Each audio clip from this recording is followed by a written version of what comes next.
atominių bombų užmetimai ant Hirošimos ir Nagasakio. Kaip jūs tą vertinat? Ar jūs girdėjot, kad yra ginčių, kad tai buvo, iš viso, kad yra argumentų ir ginčių, kad tai buvo geras dalykas vis dėlto? Kaip jūs tą vertinot, tiesiog kokią turėjot nuomonę apie tai susidarė? Paskaitysiu, realiai, aš apie tai daug nesidomėjau. Žinau, kad tai buvo, žinau, kad daug žmonių ten mirė, virš 100 000 atrodo kažkiek ten, žinai, esu dokumentiką ten vieną kitą pažiūrėjęs, ten kokį random YouTube'ės video ir panašiai.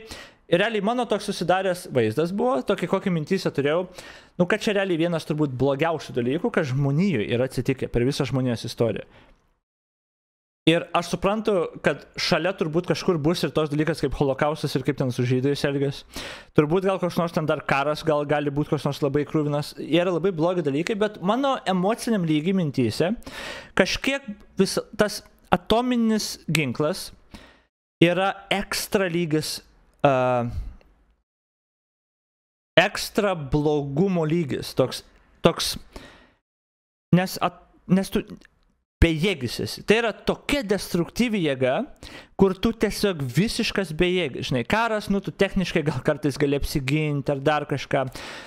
Jeigu ten bombas meta, gali pasislėpti ar dar kažką. Nu, tipo, bet atominis ginklas yra antiek visą griaunantis elementas įvaldytas, kur, nu, jis tokį siaubą net sukelia. Neįtikėtinai, nu, runaway efektas tiesiog nesustabdomas. Palyginčiau baisiau negu net stichijai gal. Nu, toks emociniam lygmenį, toksai buvo jausmas. Nu, ir aš galvojau, kad, nu, tiesiog, kad čia vienas turbūt, jeigu ne blogiausias, tai tarp blogiausių dalykų, ką žmonės yra padarę, nu, ir amerikiečiai čia tiesiog holy crap. Bet tada sužinojau, kad yra tie argumentai, dar kaip tik čia jie atsirado, nu, neatsirado, juos iškėlė į viršų, tai kad Oppenheimerio filmas vis dėlto buvo. Filmas buvo geras, man patiko filmas.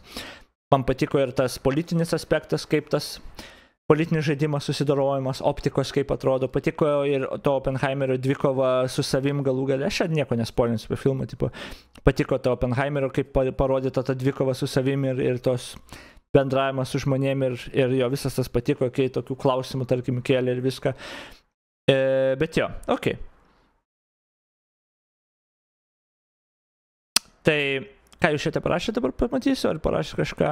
Blogai vertinęs visų pirma numetė civilių miestus, jei būtų į bazės ar laivyną būtų cool. Kažkiek apie radiaciją skaičiau, bet užmiršau, blogiau, bet jei jos būtų daugiau dar žuvę, bet be jos būtų daugiau dar žuvę. Tai čia būtų justified maždaug. Atominė bomba per daug meta. Kiek domėjausi šitiem dalykam, tai kad tas 2 atominės susprogdinus vis tiek išsaugo 50 milijonų žmonių gyvybių. Okay. Paskaitom tada biškiuką ir tiesiog paskaitom, kokius šitos argumentus galų galiai iškėlė. Substantial debate exists over the ethical, legal and military aspects of the atomic bombing of Hiroshima and Nagasaki on August 6th and 9th of 1945, at the close of the World War II. On 26th July 1945, United States President Harry S. Truman, British Prime Minister Winston Churchill, and President of China, Chiang Kai-shek, issued the Potsdam Declaration, which outlined the terms of surrender for the Empire of Japan. As agreed upon at the Potsdam Conference, this ultimatum stated, if Japan did not surrender, it would face prompt and utter destruction. Some debaters focus on the presidential decision-making process, and others on whether or not the bombings were the proximate cause of Japanese surrender. Over the course of time, different arguments have gained and lost support as new evidence has become available and as new studies have been completed. A primary focus has been on whether the bombing should be categorized as a war crime or as a crime against humanity. There is also the debate on the role of the bombing in Japan's surrender and the US justification for them based upon the premise that the bombings precipitated the surrender. This remains the subject of both scholarly and popular debate, with revisionist historians advancing a variety of arguments. In 2005, in an overview of historiography about the matter, Samuel Walker wrote, "The controversy over the use of the bomb seems certain to continue." The fundamental issue that has divided the scholars over a period of nearly 4 decades is whether the use of the bomb was necessary to achieve victory in the war in the Pacific on terms satisfactory to the United States.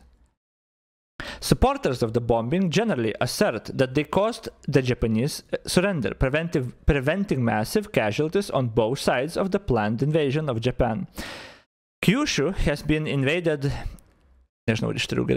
Kyushu was to be invaded in November 1945, and Honshu 4 months later.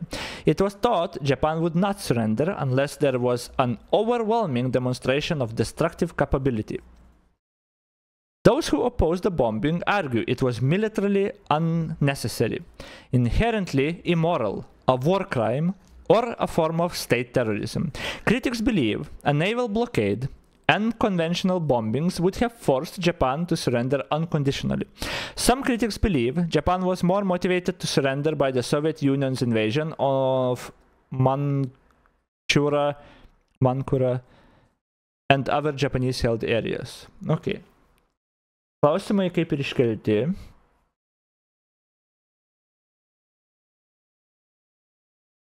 Jūs.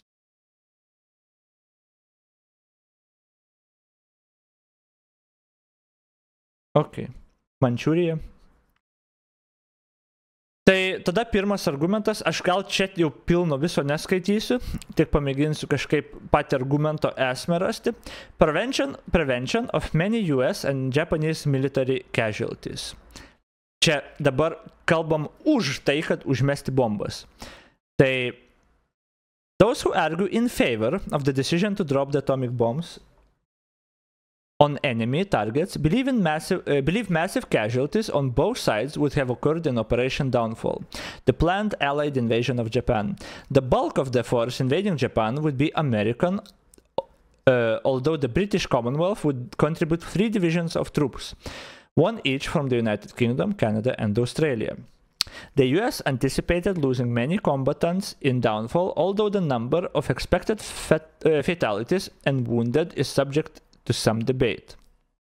President Truman stated in 1953 he had been advised US casualties could range from 250,000 to 1 million combatants.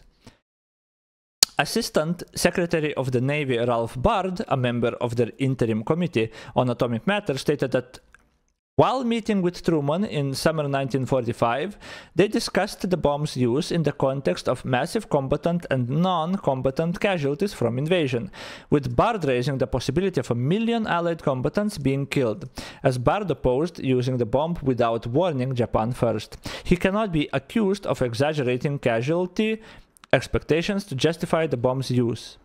And his account is evidence that Truman was aware of, and government officials discussed the possibility of 1 million casualties.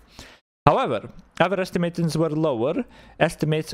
For example, on June 18th, General Douglas MacArthur, the commander of the invasion forces, predicted 95,000 casualties, a third of those deaths, in the first 90 days of the invasion. Tas argumentas, aišku, neįmanomas paskaičiuoti turbūt, kad, tai būtų išgelbėję gyvybę, nes paskui jie turėjo invaziją daryti, ten jau buvo planavę ir būtų daug pagrindė amerikiečių praradę. Tai aš nežinau, kiek turi Amerika kažkaip visą laiką, Amerika ir Rusija kaip, dabar aš čia galiu nusišnekėti, aš nežinau, bet Amerika ir Rusija kažkaip visai kitaip žiūri į mirtį savo kariuomenę. Rusai tiesiog naudoja, gyvąją jėgą kaip ginklą. Tarko amerikiečiai technologiją ir ginklus naudoja kaip ginklą, gyvąją jėgą saugo gan smarkiau, ypač dabar. Nes pas juos ten rinkimus ir panašiai tai yra labai nepopuliarus dalykas, kai dahuja žmonių miršta. Ir kai tu dalyvauji kažkur svetur kare ar dar kažkur, kaip suprantu, jie labai stengiasi, kiek įmanoma apsaugoti žmonių gyvybės, arba nesiūs karių išsiųsti dronus, arba dar kažką, kad gyvybę apsaugot. Ir todėl tos tankus, kai daro, techniką, kai kūrė, žmogaus, kario gyvybė yra, kažkiek prioritetas aukščiau negu, tarkim, rusams. Ir kadangi amerikiečiai, aišku, visi slėps informaciją, bet turbūt mažiau nuslėps tos informacijos, kiek žmonių mirė ir dar kažką, turbūt ir turi jie tą labiau vertinti. Tai kai jie masto apie tos atominės bombos panaudojimą, ir vat argumentas yra, kad mes užmesim ir išsaugosim ten milijoną savo gyvybių, savo karių. Ok, fair enough. Problema tik ta, kad tu nelabai gali turbūt žinoti kiek, nes paskui kitas davė ten 100 000 skaičių, kur ten 10 kart mažiau vos ne. Toks skaičius nuo 4 milijonų iki milijonų, tipo, gan weird, ok. Gan weird, ok. Bet argumentas yra argumentas. Tai, kad perspėjo Japonija dar, ir, tipo, galbūt tai irgi turėtų reikšti kažką, perspėjo ir jie vis tiek nepasidavė, kas rodo, ok. Bet sunku tą pasakyti, nes nelabai kas žinojo, kas tai yra per ginklą, žinai, ant kiek tai yra devastating ir baisus ginklas. Ok. Tada kitas argumentas, aš vėlgi praleisiu šiek tiek.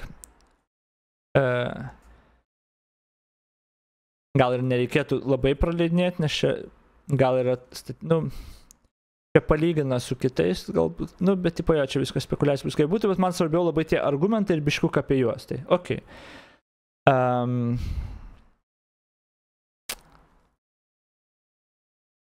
Ok. Tada antras argumentas už tą, už bombų užmetimą, expedited and war saved lives. Panašus iš tikro, bet supporters of the bombing argue waiting for the Japanese to surrender would also cost lives. For China alone, depending upon what number one chooses for overall Chinese casualties. In each of the 97 months between July 37 and August 1945, somewhere between 100,000 and 200,000 persons perished, the vast majority of them non-combatants. For the other Asian states alone, the average probability ranged in tens of thousands per month. But the actual number were almost certainly greater in 1945, notably due to the mass death in a famine in Vietnam. Okay. The end of the war limited the expansion of the Japanese-controlled Vietnamese famine, stopped it at 1-2 million deaths, and also liberated millions of Allied prisoners of war and civilian laborers working in harsh conditions under the forced mobilization. In the Dutch East Indies, there was a forced mobilization at some 4 million, although some estimates are as high as 10 million manual laborers. And about 270,000 Romusha, those manual laborers, were sent to the outer islands and the Japanese-held territories in the Southeast Asia, where they joined other Asians in performing wartime construction projects. At the end of the war, only 52,000 were repatriated to Java. One of the islands, okay. Ok, buvo priverstinio darbo tipo stovyklos kaip tokios mobilizuotos, kur ten iki 10 milijonų žmonių tipo, kaip čia, karo šitų,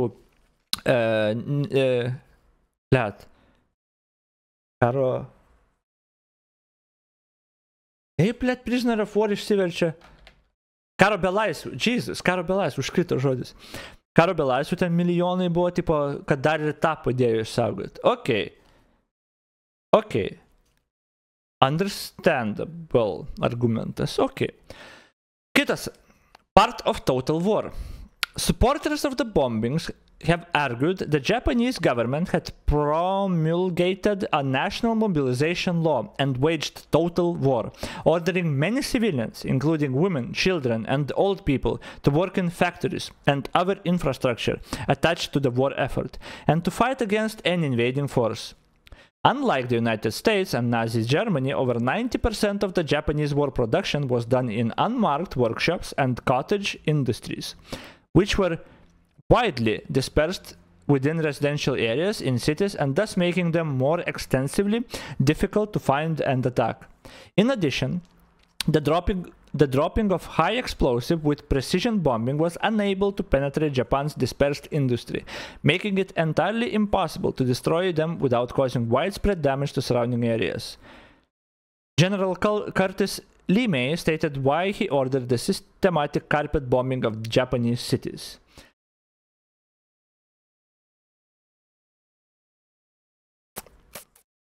We were going after military targets. No point in slaughtering civilians for the mere sake of slaughter. Of course, there is a pretty thin veneer in Japan, but the veneer was there. It was their system of dispersal of industry.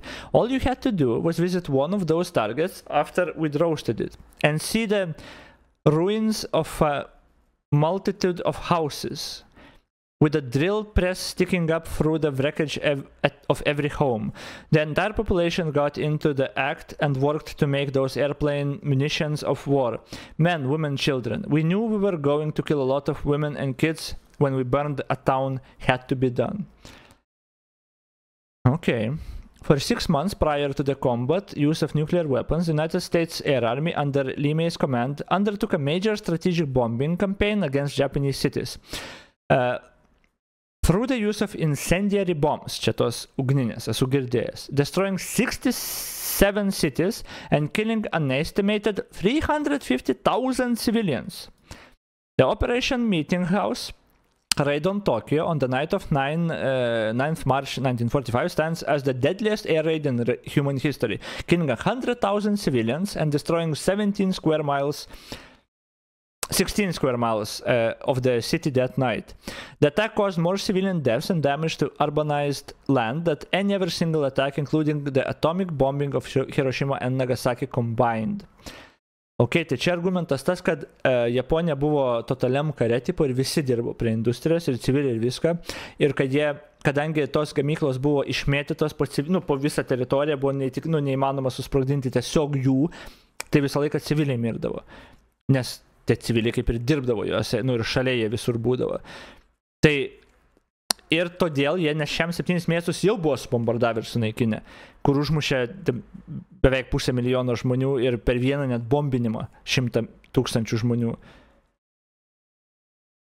Ok, čia jeigu tokie skaičiai yra, tada, ir juos tada reiktų turbūt gal lyginti su atominės bombos actually skaičiais ir statistika.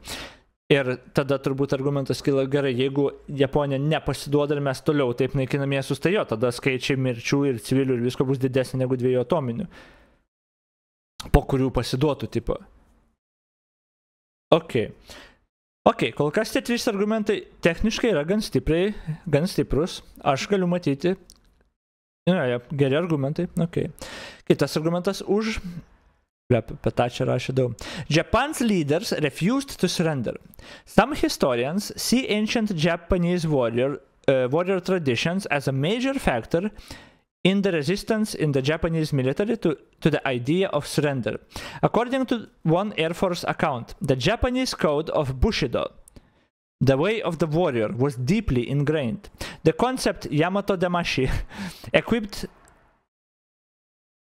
Is a Japanese language. Okay. Equipped each soldier with a strict code: never be captured, never break down, and never surrender. Surrender was dishonorable.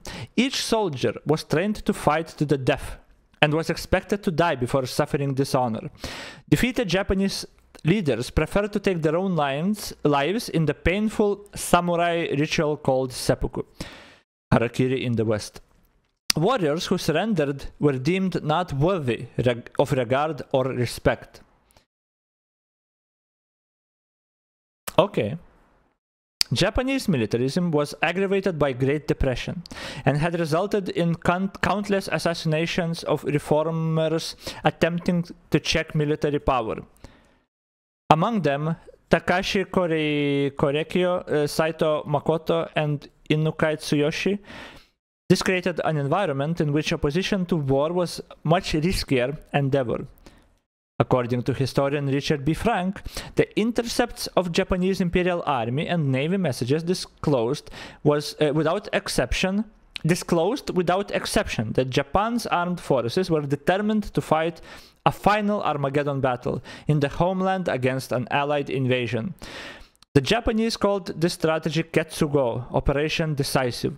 It was founded on the premise that American morale was brittle and could be shattered by heavy losses in the initial invasion. American politicians would then gladly negotiate an end to the war based on terms far more generous than unconditional surrender.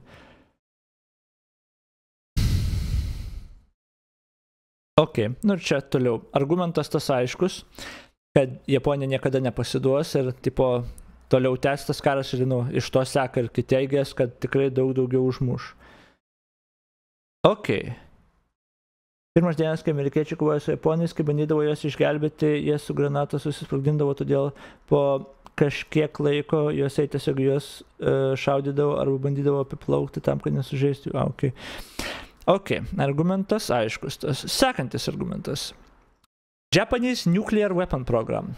During the war, and 1945 in particular, due to state secrecy, very little was known outside Japan about the slow progress of the Japanese nuclear weapon program. The US knew that Japan had requested materials from their German allies and 560 kilograms of unprocessed uranium oxide was dispatched to Japan in April 1945 aboard the submarine U-234, which however surrendered to US forces in the Atlantic following Germany's surrender. The uranium oxide was reportedly labeled as U-235, which may have been mislabeling or of the submarine's name. Its exact characteristics remain unknown. Some sources believe that it was not weapon-grade material and was intended to use as a catalyst in the production of synthetic methanol to be used for aviation fuel. If post-war analysis had found that Japanese nuclear weapon development was near completion, this discovery might have severe and revisionist sense to justify the atomic attack on Japan. However, it is known that the poorly coordinated Japanese project was considerably behind the US developments in 1945, and also behind the unsuccessful German nuclear energy project of World War II. A review in 1986 of the fringe hypothesis that Japan had already created a nuclear weapon, the Department of Energy employee Roger M. Anders appeared in the journal Military Affairs. Journalistic Wilcox book describes the Japanese wartime atomic energy project. This is laudable in that it illuminates a little-known episode, nevertheless. The work is marred by Wilcox's seeming eagerness to show that Japan created an atomic bomb. Tales of Japanese atomic explosions, one a fictional attack on Los Angeles, the other on... Ok, čia neįdomu visiškai. Tai tipo apie... Nu, tas argumentas turbūt silpniausias iš visų tų, kad tipo jie turėjo savo programą ir dėl to, nu, ir jie to labiau nežinojo to, tai tipo daubt. Ok. Ir tada paskutinis argumentas už sovietų įsikišimas. Post-World War II Japan, under the circumstance that the United States did not drop the atomic weapons on Japan, could have seen a state of existence comparable to that of Korea and Germany. In the years of Soviet occupation, on one side and Western occupation on the other side, this would not be completely unthinkable due to the proposed Soviet invasion of Hokkaido. A planned invasion of the northernmost island of the Japanese home islands, which was supposed to start 2 months before the American invasion of Kyushu. Sovietų invazija į tą 2 mėnesiai prieš tai, ok, prieš amerikiečių planuojama. Had the Soviets actually commenced the aforementioned invasion and, for that matter, succeeded, they would gain a foothold in an island of immense strategic relevance. In that respect, the United States, as well as other allies' plan, known as Operation Downfall, may have become a gambit in a situation that could be dangerous or perhaps deadly for the interest of the United States, its allies, or even the world. Čia, sure. Sakyčiau, irgi silpnokas argumentas, kad, tipo, nu, čia, kad rusai nepaimtų Japonijos mes. Gerai. Tada opozicija. Kokie yra argumentai prieš, kad vis dėlto nereikėjo mesti bombų? Militarily unnecessary. Assistant Secretary Bard was convinced that a standard bombardment and a naval blockade would be enough to force Japan into surrendering. Even more, he had seen signs for weeks that the Japanese were actually already looking for a way out of the war. His idea was for the United States to tell Japanese about the bombing, the impending Soviet entry into the war, and the fair treatment that citizens and the emperor would receive at the coming Big Free Conference. Before the bombing occurred, Bard pleaded with Truman to neither drop the bombs, or at least not without warning the population first, nor to invade the entire country, proposing to stop the bloodshed. In 1946, United States strategic bombing survey in Japan, whose members included Paul Nitze, concluded the atomic bombs had been unnecessary to win the war, they said. They said. There is little point in attempting precisely to impute Japan's unconditional surrender to any one of the numerous causes which jointly and cumulatively were responsible for Japan's disaster. The time-lapse between military impotence and political acceptance of the inevitable might have been shorter had the political structure of Japan permitted a more rapid and decisive determination of national policies. Nevertheless, it seems clear that even without the atomic bombing attacks, air supremacy over Japan could have exerted sufficient pressure to bring about unconditional surrender and obviate the need for invasion.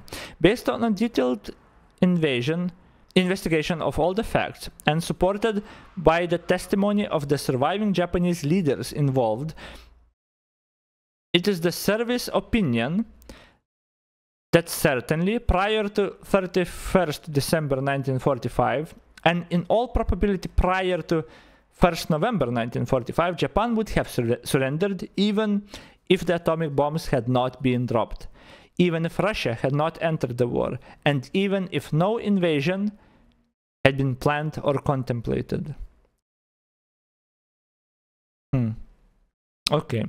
Svarus argumentas ir kad ten situacija ir filme realiai pertikė tokia idėja, kad nu ten tokia general consensusas toks, kad tipo, Japonai pasiduos jau tipo, greičiausiai tuoj, tipo, nu, kad ten jiems laikas suskaičiuotas, kaip suprantu, kaip tas antras pasaulinis kaip jau ir pasibaigęs iš esmės buvo, tik Japonai laikėsi tipo, ir nepasidavė, bet tipo, būtų pasidavę, kas realiai pjaunasi tiesiai su tuo prieš tai palaikymo argumentu, kad Japonai niekada nebūtų pasidavę ir jų doktrina to neleidžia ir panašiai. Kas realiai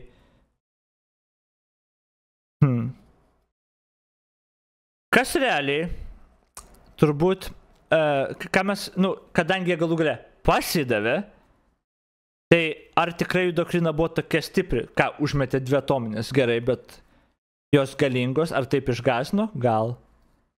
Ar kad čia viena bomba buvo? Gal, nu, tipo viena, nu, kitame mieste viena, bet tipo po vieną, tipo. Nes bombardavo jų miestus, jau šiam 7 buvo subgriovę ir subombardavę ir nepasidavė, tipo. O ten tų civilių ir mirčių buvo ir, nu, visus miestus sulevelino. Tai čia, tipo, išsigando būtent tokios destrukcinės galios kaip atominių bombų, tipo. Kodėl pasidavė? Ar tiesiog, nu, ir tai būtų pasidavę, nes jau tikrai nereikėjo, nes jau ir taip gal ieškojo būdų, kaip čia galės, nes, nu, negalėjo tęsti, nes, kaip ir sakė, jie ten pasiduos jau greitai. Tai tas argumentas būtų tada labai stiprus, nu, kad jau ar tai būtų pasidavę ir nereikėjo mes nieko.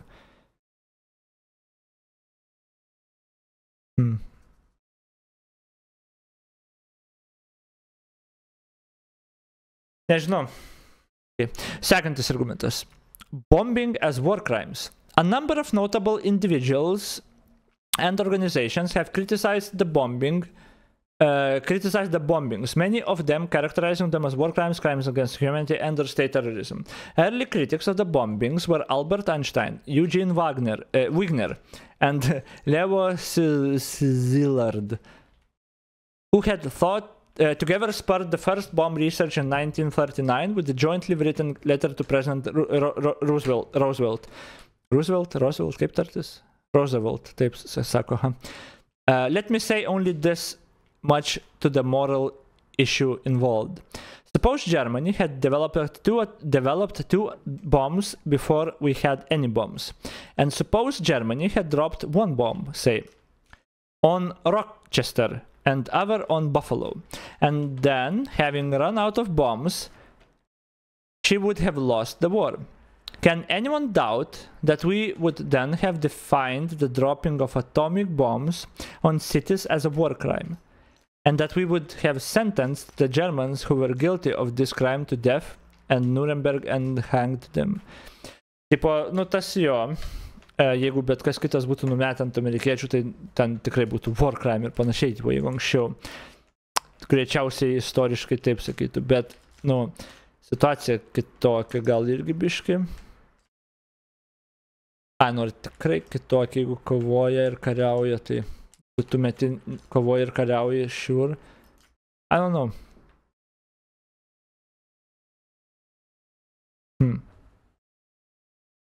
A number of scientists who worked on the bomb were against its use.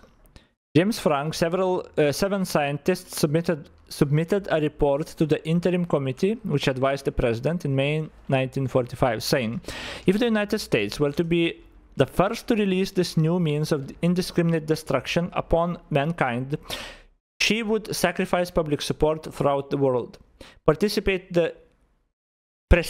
the race for armaments and prejudice, and possibly of reaching an international agreement on the future control of such weapons. Nu, tas nebuvo, man atrodo, išvengiamai, kai sukūrė tą bombą, kad visi mėgins gauti tą bombą, tipo branduolinė ginkluotė bus ir kad, jo, čia neišvengiamai buvo, bet kiti gal sakytų, kad tai, kad mes turim branduolinius ginklus ir turėjom ir galų galia taip susitarėm, uždraudė daug karų realiai. Nu, čia jo tas.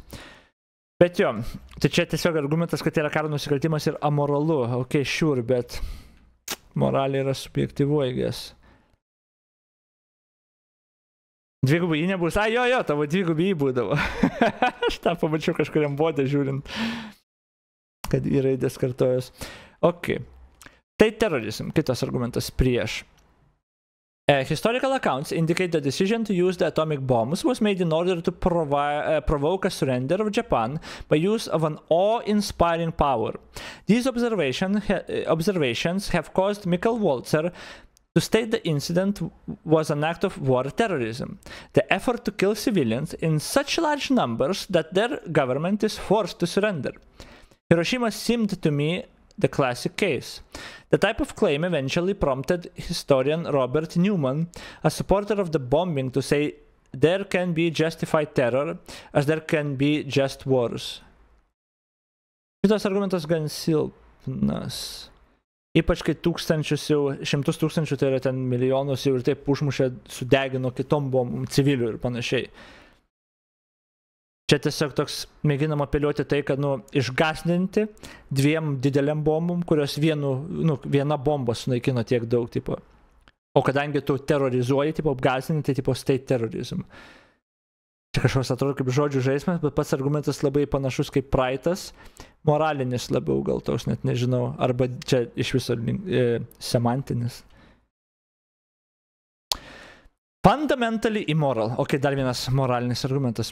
The Vatican newspaper expressed regret of August 1945 that the bomb's inventor did not destroy the weapon for the benefit of humanity.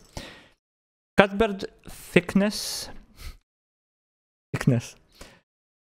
nežinau, Dean of St. Albans prohibited using St. Albans Abbey for a Thanksgiving service for the war's end, calling the use of atomic weapons an act of wholesale indiscriminate massacre in 1946. As American Christians, we are deeply penitent for the irresponsible use already made of the atomic bomb. We are agreed that whatever be one's judgment of the war in principle, the surprise bombing of Hiroshima and Nagasaki are morally indefensible. Nebuvo surprise bombing, jos perspėjo, jo. Bet ok, moralinis dar vienas argumentas. Aš pradžioje pasakiau, kad mano irgi nusiteikimui apie tai stiprus kaip rodiklis buvo toks šoks emocinis, moralinis toks grinai irgi, kad tai yra antiek indiskriminatas naikinimas, toks visą griaunantis, nekontroliuojamas, kad tas dadeda tarsi svorio, bet dabar skaitant argumentus realiai, aš nežinau. Nes tie moraliniai argumentai netrodo labai svarūs. nes anie turėjo daugiau skaičių ir palyginimų tokie kažkokie objektyvesnį, galima už kažko pamatuojamo, o ne už moralės griebtis, Gerai, kitas argumentas prieš. Continuation of previous behavior. American historian Gabriel Kolko said certain discussions regarding the moral dimension of the attacks is wrong-headed, given the fundamental moral decision had already been made. During November 1945, American B-29s began their first incendiary bomb raids on Tokyo, and on 9th March 1945, kovo 9, 45, wave upon wave dropped masses of small incendiaries containing an early version of napalm on the city's population, for they directed the assault against civilians. Soon, small fires spread, connected, grew into vast firestorm that sucked the oxygen out of the lower atmosphere. The bomb raid was a success for the Americans. They killed 125,000 Japanese in one attack. The Allies bombed Hamburg and Dresden in the same manner, and Nagoya, Osaka, Kobe, and Tokyo again on May 24th. The basic moral decision that the Americans had to make during the war was whether or not they would violate international law by indiscriminately attacking and destroying civilians. And they resolved that dilemma within the context of conventional weapons. Neither fanfare nor hesitation accompanied their choice. And in fact, the atomic bomb used against Hiroshima was less lethal than massive firebombing. The war had so brutalized the American leaders that burning vast numbers of civilians no longer posed a real predicament by the spring of 1945. Given the anticipated power of the atomic bomb, which was far less than that of the firebombing, no one expected small quantities of it to end the war. Only its technique was novel, nothing more. By 1945, the mass destruction of civilians via strategic bombing did impress Stimson as something of a moral problem. But the thought no sooner arose than he forgot it, and in no appreciable manner did it shape American use of conventional or atomic bombs. I did not want to have the United States get the reputation of outdoing Hitler in atrocities, he noted, telling President on June 6th. There was another difficulty posed by mass conventional bombing, and that was its very success. A success that made the two modes of human destruction qualitatively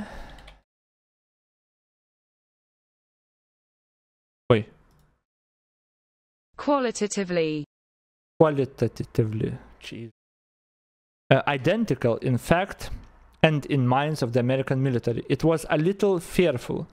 I was a little fearful, Stimson said Truman, that before we could get ready, the Air Force might have Japan so thoroughly bombed out that the new weapon would not have a fair background to show its strength. To this, President laughed and said he understood. Šičia yra stiprus iš tikrųjų argumentas. Ir turbūt visiškai teisybė, kad jeigu jau tu senai tos sprendimus nusprendai, kad, tu kariauji ir civiliai techniniai viskas gerai, dėl whatever reasons, gal kad jie gamina ginklus, whatever reasons, bet tu jau nusprendai, tada civilius tos ir bombarduoti visus miestus, kur ten 100,000 civilių miršta. Tai jau tas sprendimas, kad civiliai mirs, jau net neklausimas. Ir realiai, kai tu klausi gerai, ant kurių miesto atominė mesti, tai nemesi ant to, kuris ir taip jau sunaikintas nuo praeitų bombinimų. Tu tada renkiesi, kur maksimum damage infliktinsi. Tipo, okei. Bet čia aišku irgi moralinis argumentas labiau, bet okei.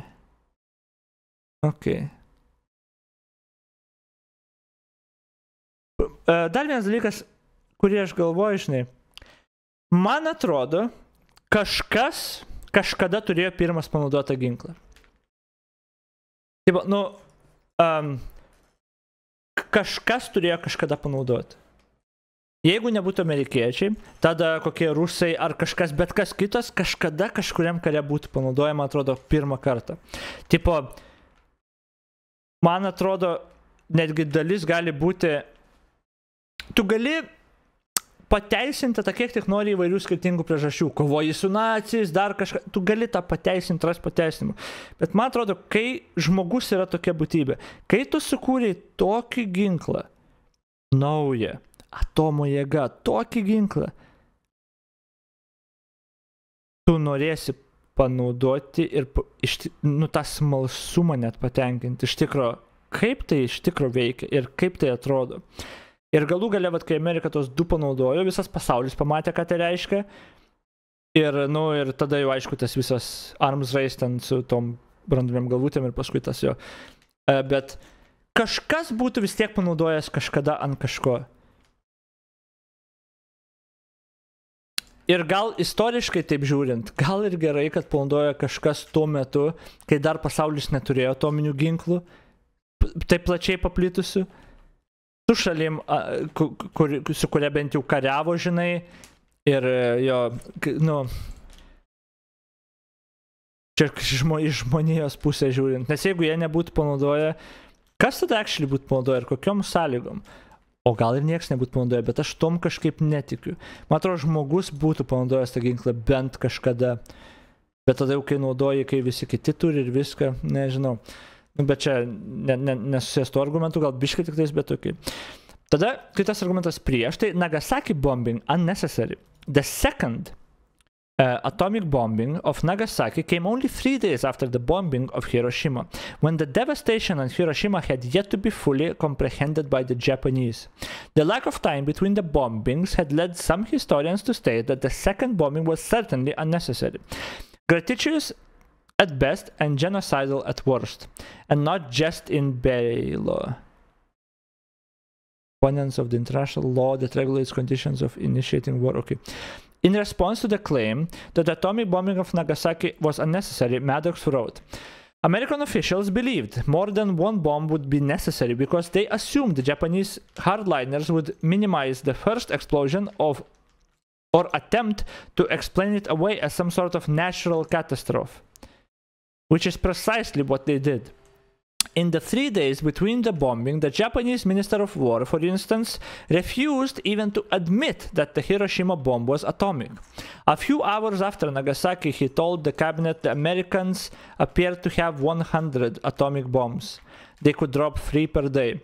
The next target might well be Tokyo.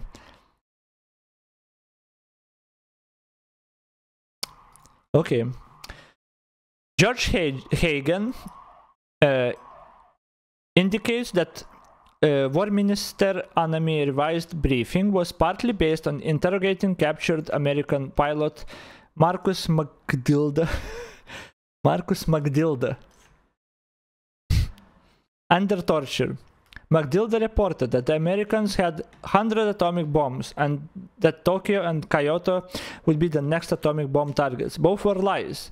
McDilda was not involved or briefed on the Manhattan Project and simply told the Japanese what he thought they wanted to hear. Okay. Tada kitas, paskutinis argumentas, dehumanization. Historian James J. Waite-Gartner sees a connection between the American mutilation of Japanese war dead and the bombings. Oh, according to Weingartner, both were partially the result of dehumanization of the enemy. The widespread image of the Japanese as subhuman constituted an emotional context which provided another justification for decisions which resulted in the death of hundreds of thousands. On the second day after the bombing of Nagasaki, President Truman had stated, the only language they seem to understand is the one we have been using to bombard them. When you have to deal with a beast, you have to treat him like a beast. It's most regrettable, but nevertheless true.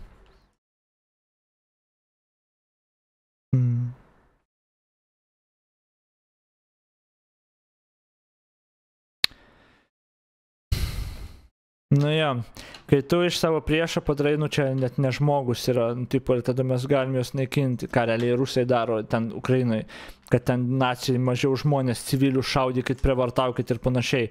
Nu, tipo jo, čia tu tada gali belenką daryti, jiems, tipo, pateisini savo atominės mesti, civilius bombarduoja, tada jau net nebėra racionaliem argumentam vietom, nes tu tą emocinį panaudoji. Bet jo, realiai prieš opoziciją yra pagrindė moraliniai tokie argumentai, kurie yra gan stiprus. Iš tikrųjų labai stiprus argumentai, nu, gal ne visi, bet prieš, bet pagrindė moraliniai. Tada aš jau neskaitysiu Impact on Surrender, gal biškokią permesiu Kim. International law, tai čia jau nesvarbu. Impact on Surrender. Varying opinions exist on the questions of what role the bombings played in Japan's surrender, and some regarded the bombing as deciding factor, but others see the bombs as a minor factor. Nu jo, čia bus tai, kad nėra 100% atsakymo, čia yra viskas tas diskusija. Public opinion. 56 of Americans supported the atomic bombing of Hiroshima and Nagasaki, 34 opposed. The study highlighted the impact of the respondents' generations, showing that support of the bombing was 70% among the Americans 65 and older. American approval of the bombing has decreased substantially since 1945, when a Gallup poll showed 85 support, while only 10 disapproved. Yeah, Camp 45 years later, 53% supported, 41% opposed. 2005 metais echoed the findings of the 2015 Research Center, that 57 supported, 38 opposed, okay. Nu jo. Moralė kare, I don't know. Nu, man atrodo, moralė kare yra svarbu, nes mes turim galbūt ir įstatymus ir panašiai. Ten tos karo, nes nu, mes dabar labai daug naudojam prieš rusus moralinius argumentus. Prieš karą, nes jie nu, daro tos mums suprantamai amoralius dalykus, kaip sakau. Tai kažkokia ta moralė turėtų egzistuoti. Nu ir tą reikėtų atsižvelgti.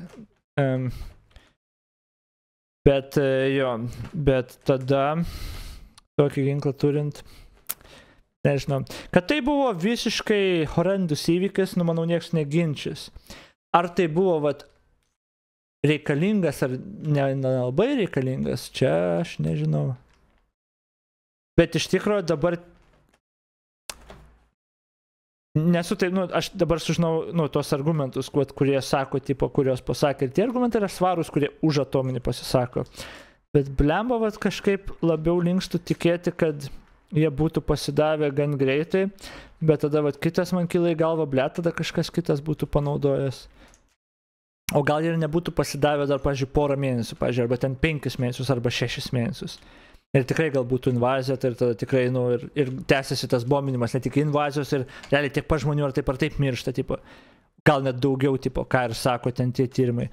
Blemba, nežinau, gal aš iš tikrųjų biškiuką bent jau 50-50 riboje esu.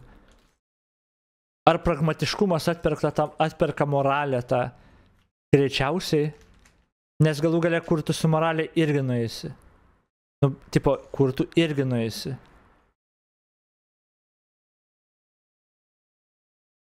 Tipo, esi kare ir, nu, moralė, bet tada jie subombina tavo karius, užmuša taviškius ir tada moralė mažėja kasdieną, žinai, tam kare. Jei amerikiečiai nebūtų puolę vokiečiai ant rusų būtų užmetę savo šiandien pati lengva kalbėti, žodžiu, numeskant ant Amerikos iškart kitaip čiulbės. Tai kad Amerika ar Japonija tos argumentus kitokius sakytų toj vietoj, tipo tai jo, bet mes ne apie tai kalbam, ką jie būtent sakytų. Ir situacija, vat vėlgi, kad Amerika būtų toj pačioj situacijai, kai jie tipo paskutiniai pasauliniam antram kare, tipo jų miestus bombarduoja, žinai, čia, nu, depends labai. Čia va tas ir yra, kad tai buvo labai dar irgi unikali situacija, mes negalim to lyginti, nu, jeigu ant Amerikos užmestum. Nes situacija visai kita, ar Amerikai grėsia pasidavimas kaip Japonijai, ar negrėsia. Ar jie niekada nebūtų pasidavę, nes kultūriniai tie dalykai egzistuoja, ar planavo invaziją jų du dalykai, ar tu sudeginai jau Amerikos miestus, kur 100 000 civilių mirė, ar Amerika visus civilius ir gamyklas irgi padarė kaip Japonai. Nu, tipo, kad sulyginti turėtų identiška situacija būti, bet tas neįmanoma. Tai, I don't know. Ir jo, ir matai, vat, moraliniai argumentai yra moraliniai ir jie gali būti svarūs visai, nes aš jiem pritariu, tipo, dalinai bent kai kuriem visiškai, bet tai yra subjektyvus dalykas, tai yra nepamatuojamas dalykas ir galų gale moralinis argumentas. Arba tie skaičiai labiau ir vat, yra kažkas apčiuopiama ir tu gali įvertinti ir man atrodo, tai turėtų imti kažkiek viršų.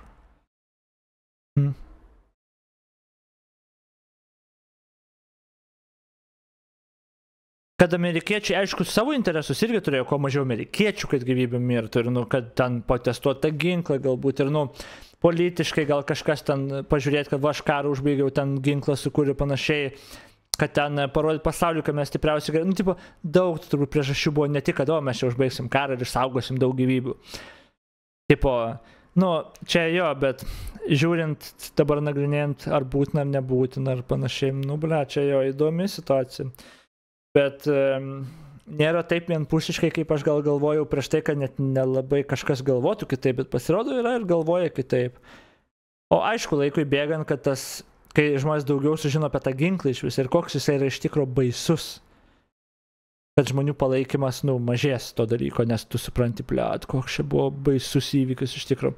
Bet tada kontekste mes daugiau civilių mes iš amerikiečių pusės užmušėm vien bombardavimais tais. Tai bombarduoti irgi amoralu buvo, nes civilių daug mirė, bet mes jau tą darėm. Tai tas argumentas vien dėl to nestovi. Koks vakaras ilgas, kaip širdį man gelia.